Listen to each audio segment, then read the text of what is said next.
आप सभी का हमारे YouTube channel Mahindra GS and math research centre में स्वागत है। आज हम लोग गणित में घातांक क्या होते हैं उनके बारे में अध्ययन करेंगे। तो घातांक क्या होता है? घातांक जो है किसी भी संख्या या चर राशि पर उसकी जो घात होती है उसे ही हम घातांक कहते हैं। अर्थात घातांक को इंग्लिश में हम कहते हैं पावर ऑफ इंडेक्स, या इसका दूसरा नाम है एक्सपोनेंट।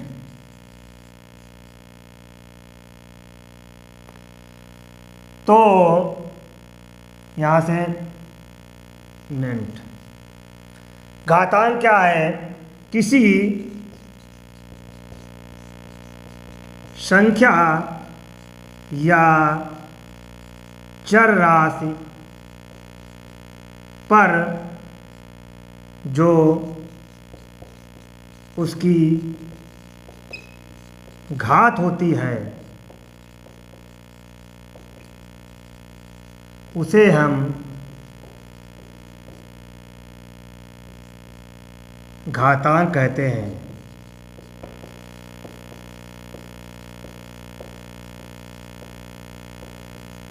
जैसे एग्जाम्पल के तौर पर 2 की घात 4 है तो यहाँ पर 2 का घातांक जो है 4 है।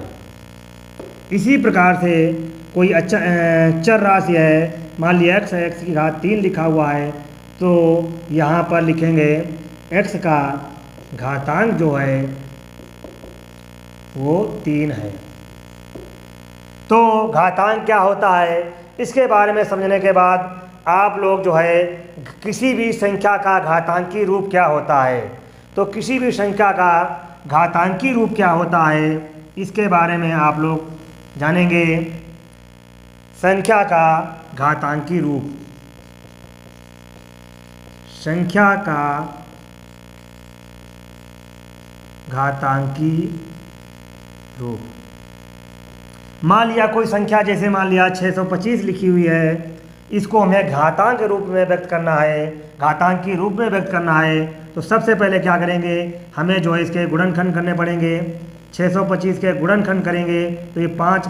आखिरी गुणनखंड करते समय हमें इस बात का ध्यान रखना होता है जो संख्या का आखिरी अंक होता है वो अगर तुम्हारा 0, 1 और 0 और 5 आ रहा है वो संख्या जो है 5 से कटेगी, और जहाँ पर आखिरी अंक में 2, 4, 6 आ रहा है वो संख्या 2 से कटेगी, और जहाँ पर 3, 7, 1 आ रहा है वो संख्या जो है 3 से कटेगी। और जो प्राइम जो इसका जो विभाजन होता है, अभाज्य जो गुणनखंड किए जाते हैं, वो जो सबसे छोटी संख्या हम 2 से शुरुआत करते हैं। तो यहाँ पर हम देखेंगे आखिरी अंक जो है 5 है तो ये 5 से डिवाइड होगा, अर्थात 5 एकन 5, यहाँ से 6 में 5 जाएगा, 1 बचेगा, 12 हो जाएगा, 5 दूनी 10 हो जाएगा, और फिर 2 बचेगा, 25 हो जाएगा, 5 25 हो जाएगा, फिर 5 दूनी 10, फिर यहाँ से 2 बचेगा, 25 हो जाएगा, 5 25, और यहाँ से 5 या 25 हो जाएगा, 5 1 जा 5 हो जाएगा।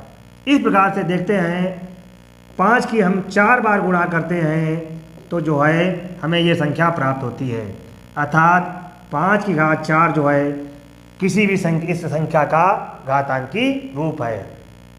उसके बाद में इसी में आता है कि किसी घातांकी रूप को अगर हम संख्या में व्यक्त करेंगे तो किस प्रकार से लिखेंगे, तो उसको भी आपको समझना है।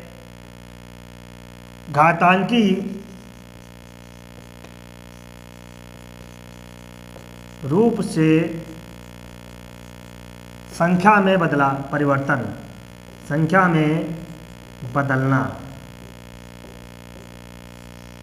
घातांकी रूप से संख्या में बदलना क्या किस प्रकार से होता है, जैसे मान लिया 2 की घात 5 लिखा हुआ है, इसको हम किस प्रकार से संख्या में बदलें, तो यहाँ पर 2 की घात 5, इसका मतलब है हमें 2 की गुणा 5 बार करनी है, अर्थात 2 गुणे 2 गुणे 2 गुणे 2 गुणे 2।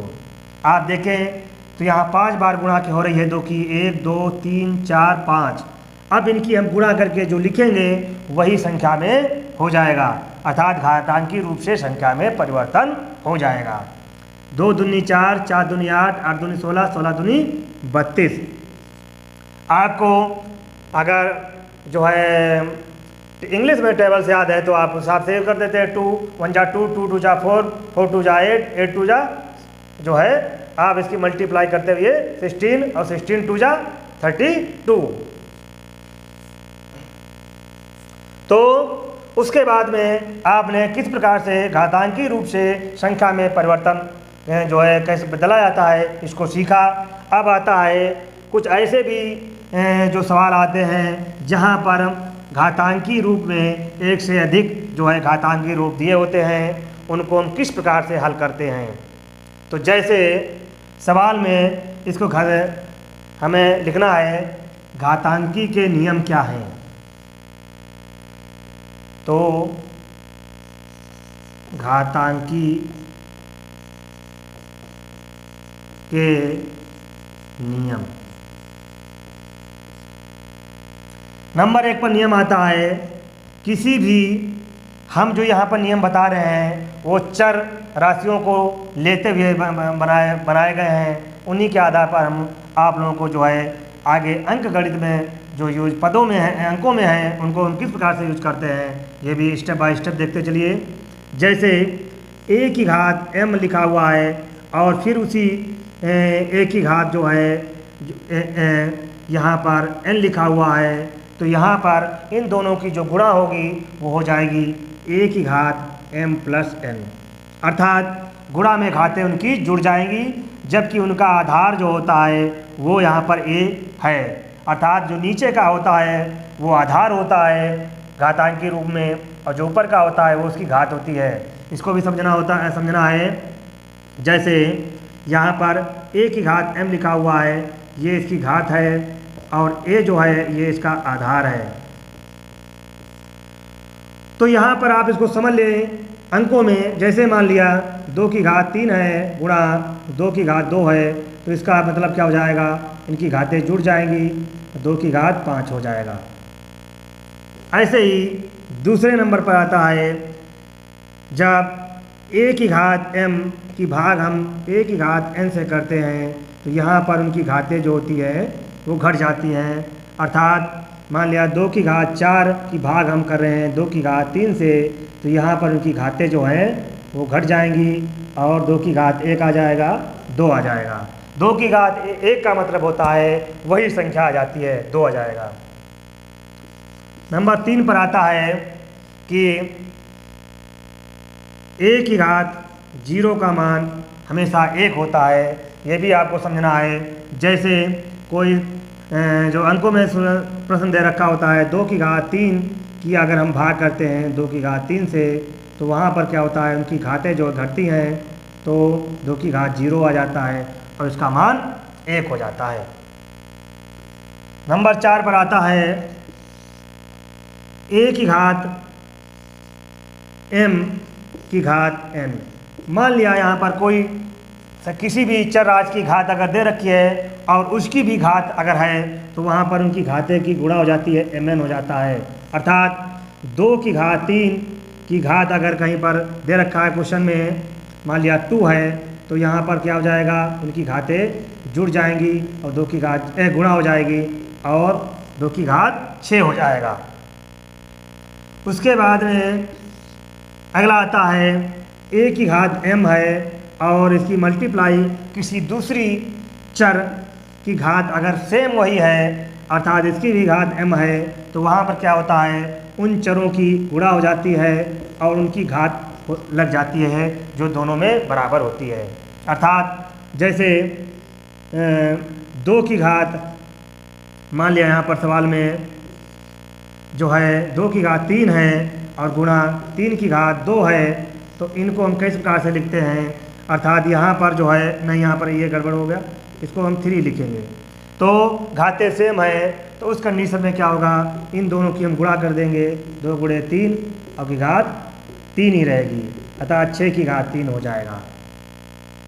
उसके बाद में अगला जो आता है नियम, किसी भी चर की घात अगर m है और उसको हम डिवाइड करते हैं किसी दूसरी चर की घात m से ही, तो वहाँ पर उनकी घातें जो समान हैं लेकिन चर पद अलग अलग हैं, तो यहाँ पर उनको बटे में लिख देंगे और उनकी घात लगी रहेगी।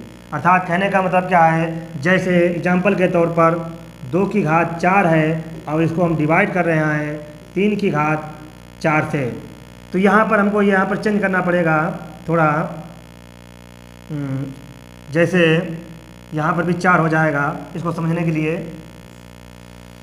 तो उसके बाद में क्या होगा, ये जो संख्याएं हैं इनको फ्रैक्शन में लिख दे देंगे, बटे में हो जाएंगी और उसकी घात 4 हो जाएगी। इस प्रकार से हम आसानी से जो है ऐसे सवालों को घातांकी के नियमों के आधार पर जो है हम आसानी से लगा सकते हैं।